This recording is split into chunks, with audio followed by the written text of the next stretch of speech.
Oh, that's really, really good. When I worked for the Russians, I had the opportunity to experience something called the Eisenhower Matrix. It's really important. It's really interesting. So it's about characterizing stuff in your life by importance of need. All right. So you see that there's 20. So say there's 20 things in a day that you're going to do. You know, it could be in any order: gym, clients, spending time with your wife, eating dinner, self care, whatever, whatever, whatever.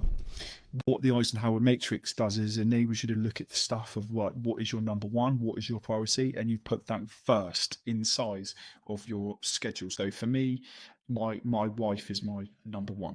All right, so I will try and make her first above anything that I do in terms of clients or whatever. For 5 years, I run a junior football team.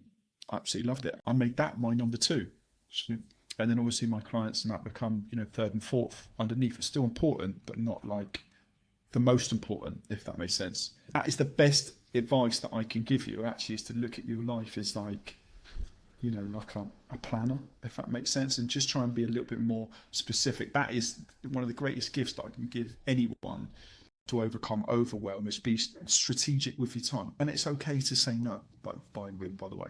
And that's one of the biggest things in my coaching. That's actually all these high achievers, or some of these people that I work with. I work with a guy who owns a crypto coin. I work with another guy, like 0.1% of OnlyFans I work with. Yes, I tell them it's okay to say no. And that's part of that delegation process, is actually, you've got yourself in this position, and, prioritize your family, prioritize your hobbies, prioritize yourself. And if you do that, you'll be a much better person when it comes to business. You're a much better person when it comes to making decisions, if you're rounded with some of those decisions that you've made.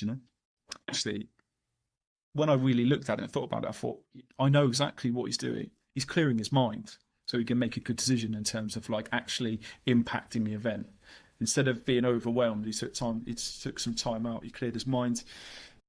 He was, and that leads into that Eisenhower Matrix sort of thing, doesn't it? Is the happier you are, the better you make informed decisions. A great bit of advice I give anyone is to strategically look at your life and put your number ones, your most important aspect of that Eisenhower Matrix, as your priority.